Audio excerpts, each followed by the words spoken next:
Hello, hello, hello. Happy Wednesday, everybody. I hope everyone is doing well today. I hope y'all can hear me. I am coming to y'all straight from Silver Lake Park, excuse me, in Dover. I am out here by the waterfall at the lake, and it is absolutely beautiful out here. I got me a nice spot in the shade. So it's not a whole lot of sun, it's some. But I hope y'all can see me and hear me well. I hope everyone is doing good today. I hope everyone woke up feeling blessed and feeling well and feeling good today. I had one of those late nights and early mornings, and I'm just trying to get things accomplished, but I'm feeling good about every seed that has been sown and everything that God is allowing me to do. So of course I'm coming to y'all with another motivational message of the day, and my message today is going to be on self-value. How you see yourself, where do you place your own self in your own mind, regardless to where anybody else holds you valuable in their own mind? How do you see yourself in your own mind? What value do you place on yourself outside of how much money you make and what kind of car you drive, and what your bank account looks like, and how much you pay for your clothes, or what your closet may look like. Aside from all of that, where do you hold yourself valuable, value wise, in your own mind? I'm going to talk a little bit about myself because it took me a long time to get to where I am in my own mind, regardless to how anyone else thinks of me, what they may say about me, what they believe about me. I remember struggling in my addiction, and it took a few relapses. When you stop, or you want to stop, or you try to stop, and you end up going back before you successfully can try to say, enough is enough. I'm not going back anymore. And one who knows anything about addiction can only hope and pray that that God will give you the strength to continue to not walk backwards into the world that you used to live, because it's no fun there. But I remember walking through my old neighborhood at a time where I had decided to clean myself up at this particular time, and one of the guys who used to sell to me, I used to buy drugs off of, he was like, "Yo, twin, I got some, such and such or whatever." And I was like, "I don't do that no more. That's just not what I do no more. I'm choosing to, change my lifestyle, and I'm not doing that anymore." So his response to me saying that was, "Yeah, okay, well, you'll be back." And I was like, "What?" And that was one thing. I didn't even say anything. I might have said, "No, I won't," or whatever. I don't know. This happened many years ago. But I remember that was one thing that motivated me to stay clean as long as I am now. I will always remember hearing that person say, "Okay, well, you'll be back." And that motivated me to not go back. Like, ironically, crazy enough as it is, I am one of those stubborn people who rebelliousness will just go against the grain. I'm sure, he would have been completely satisfied if he was right about me coming back. I'm sure I done paid a couple of his electric and cable bills and rent and everything else, all the money I spent, purchasing recreational drugs off of him. And I was like, just because he said to me that I'll be back, that is motivation enough for me to never want to go back. See, people don't know that, the negative, if people try so hard to make you fail. And sometimes by them trying hard to work against your success and to make you fail by doing and saying certain things to you to make you fail, they're actually motivating you to go even harder. And I'm one of those people who use the negativity, the negative words, the negative comments, the things that they said to me to discourage me and to beat me down, and and to just beat me down mentally. Like, you need to get in your mind that this life ain't for you to live. Like, you ain't gonna never make it. I remember saying to one person in my family, I was so excited. I had worked for cleaning companies for a long time. I had begun to step into leadership roles, and I was at a meeting and I was talking about, me just dabbling with the idea of trying to start my own cleaning company. And the person who was orchestrating the meeting, he was like, why are you not a owner of your own cleaning company? And I was like, I don't know. He was like, you need to, get off the pot and stop playing. Like, my mom used to say, you either go piss or get off the pot. So, so I decided to, get my LLC, start my own cleaning company. And I was so excited about my life and about myself and about the decisions that I was trying to make. And, I was just so excited, and I made the mistake of sharing in my excitement with someone. I'm not gonna say who it is, but I just shouldn't have. If I would have knew then what I know now, I would have never shared in my excitement with that person, because that devastated the effect of me trying to move forward, more than it helped me. And I can't even say it devastated it, because I still keep the words in my head that person spoke to me, and that was the hardest conversation I ever had with anybody in my life, because I was so excited and I was so happy for myself, and I just knew this person was going to share in this excitement with me.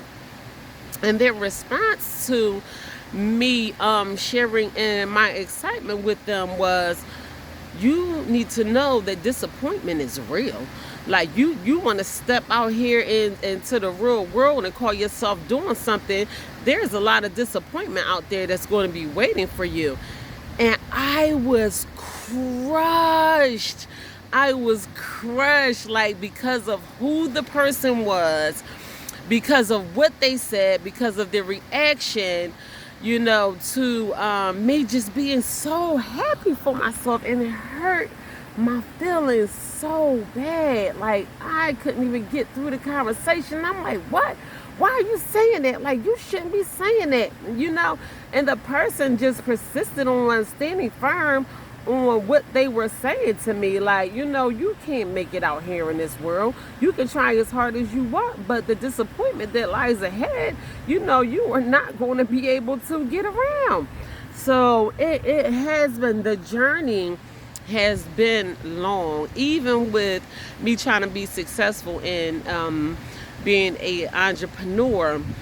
But and sometimes I would say, it's been times when I would say, wow, that person must have been right. And I'm like, whatever. Because all the experiences and the things that God has allowed me to be able to see, and the lessons, if I would have took heed to that person's advice that I need to, just buckle down and, live in the real world where people just go to work, pay their bills, and just do what normal people do, if I would have just like wholeheartedly taken heed to that person's advice, I wouldn't be where I am today. So I am so glad that I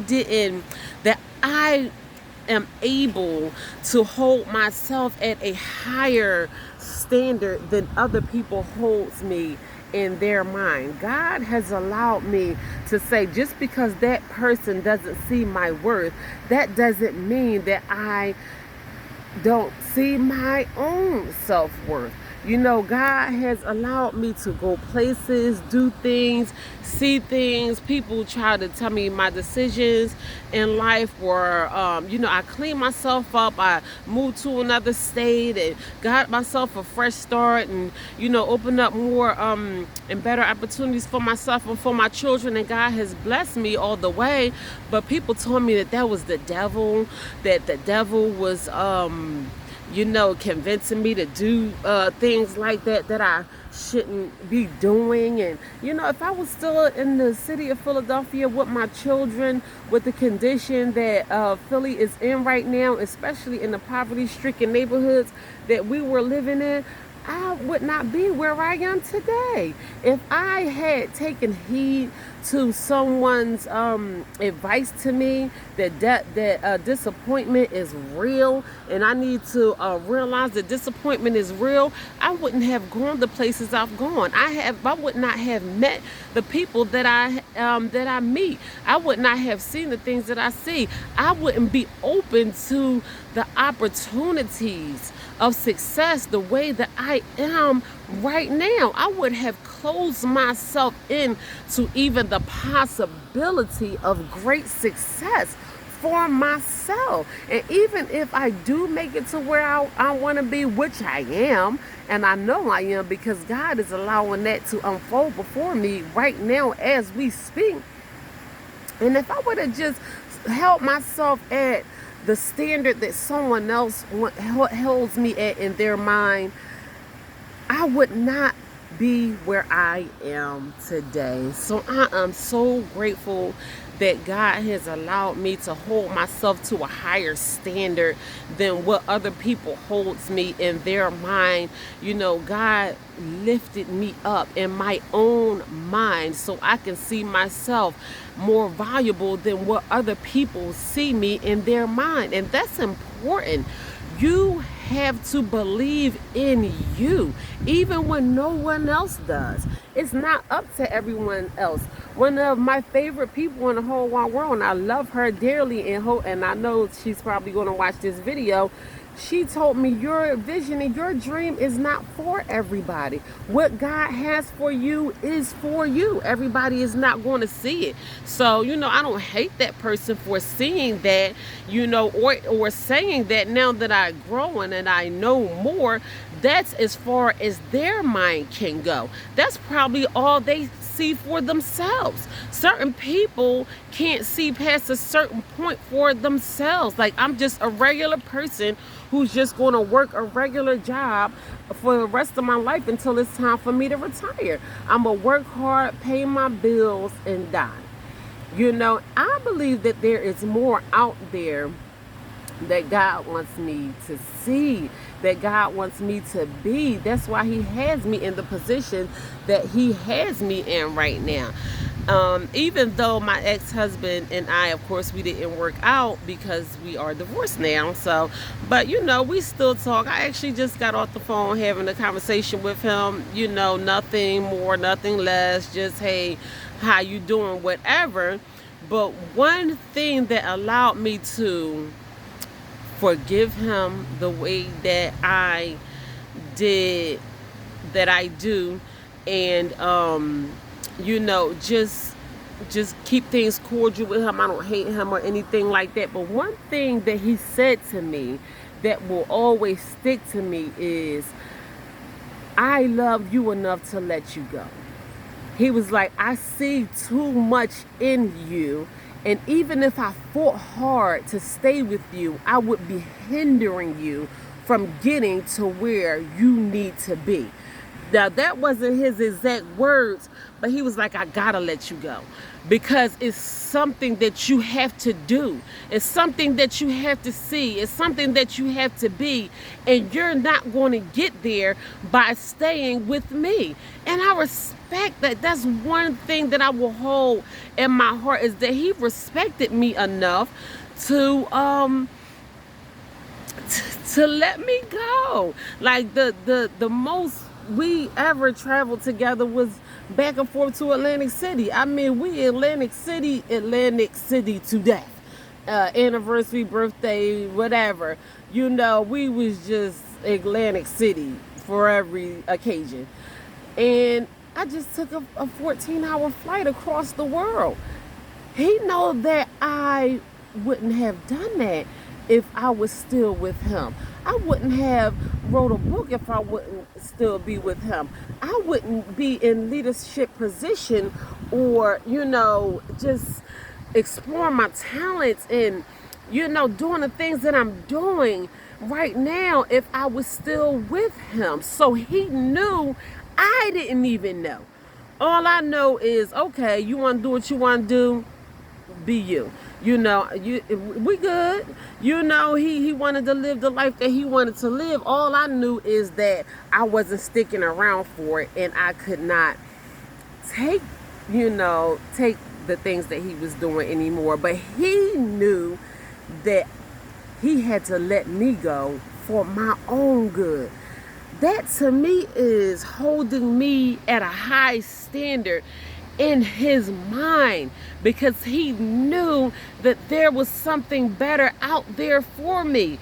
Now, whether it be another man, he don't want me to be with no other man, or he never, or nothing like that, but he knew that it would hinder me to stay with him. So he felt like he had to let me go for my own good, and I respect him for that.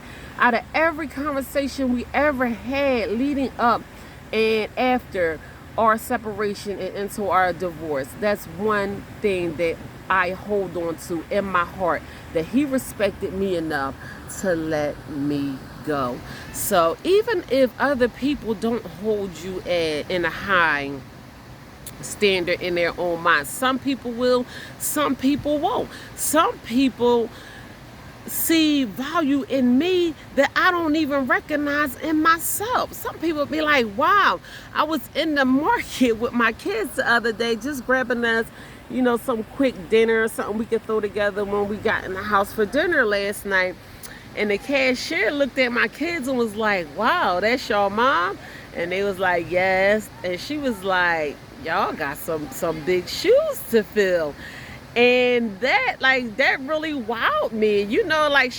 Sometimes people will see the value in you that you don't see in yourself. Like, she don't know that I just wrote a book. She don't know that, that I'm almost clean and sober for almost 10 years.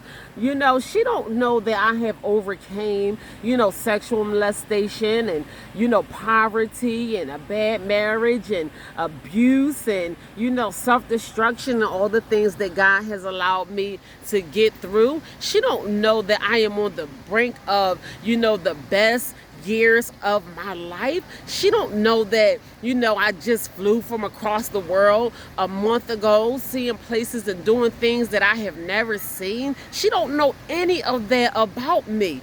But she looked at my children and said, wow, how y'all gonna fill in them shoes? And I was like, wow, that's deep, because sometimes people can look at you and see the value in you that you may not even see in yourself. So even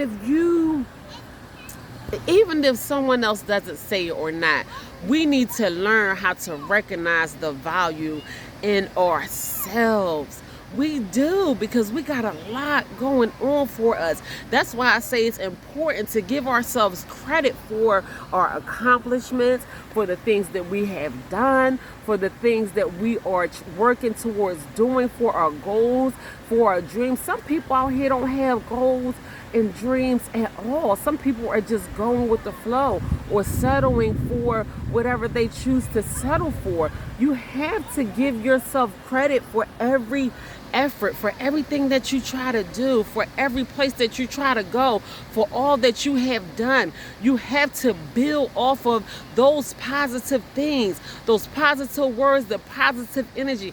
God will allow your eyes to be open to so many things that you can grow off of if you only allow yourself the chance to. I was just telling my travel agent that I am still taking in the experiences of our last trip. It was huge.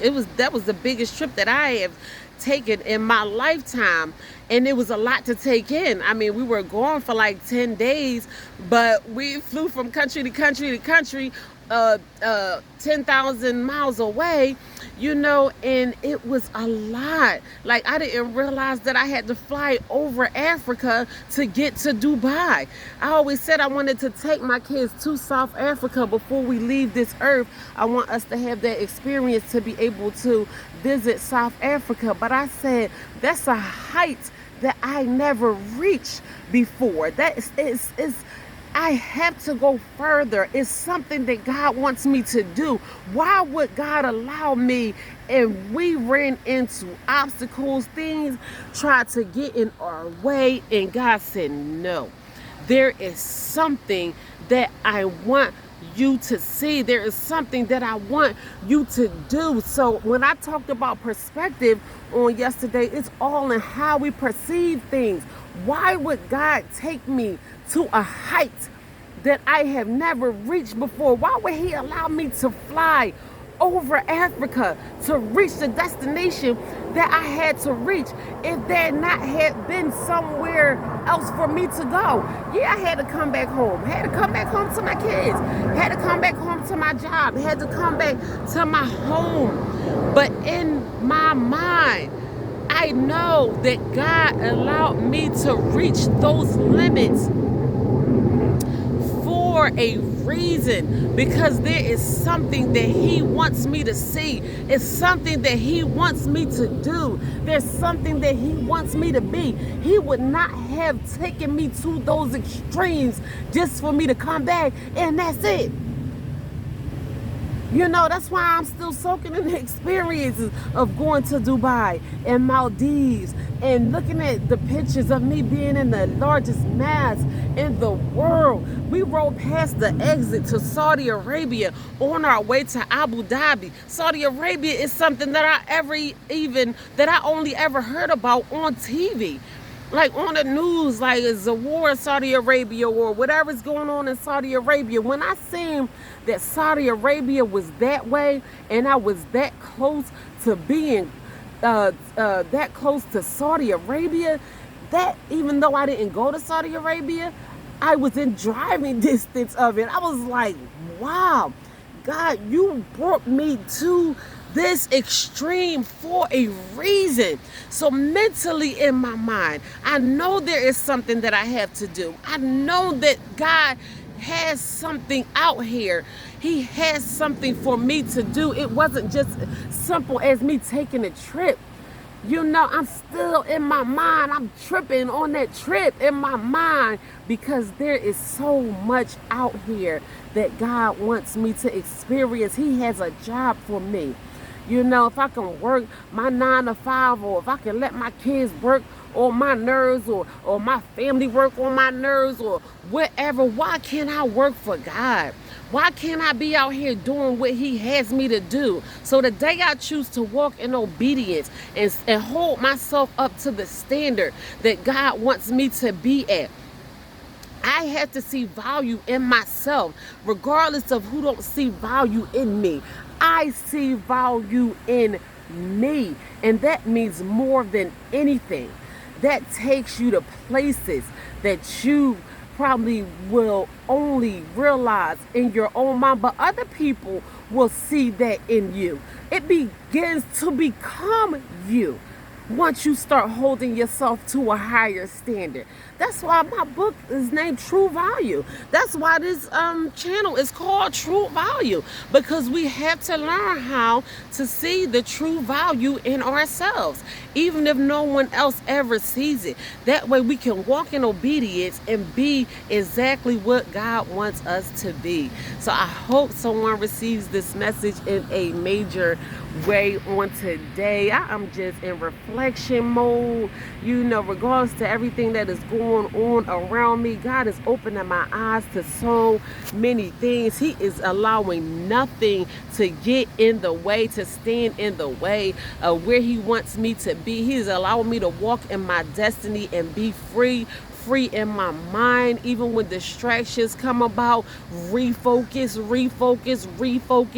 Meditate on things that is pure and lovely and good. Think about where you want to be and what you want to happen for you, and watch you attract goodness to you, and realize that is so much more out here for you to be and to see. I'm saying that for a reason, because it is true. God has work for us to do, and if you can work on that job, then you can work for God. Listen, the pay is better. The pay is better. It lasts longer. I'm telling you, the pay is better when you work for God. So listen, I'm happy we made it to the hump. It's Wednesday, I think. Anyway, listen, my weeks are mushing together now. I don't even know what's going on anymore. I'm working hard. I'm working for God. I'm walking in obedience. I'm walking into my destiny, and I am doing what God wants me to do. So y'all have a blessed Wednesday. Get over this hump so we can make it to the end of the week and we can celebrate our accomplishments. Toast, champagne, whatever you want to do, but continue to focus and pray and meditate and work hard towards what you want to be, because that's what I'm going to do. All right, I love y'all. Peace out for now, and have a blessed and beautiful Wednesday.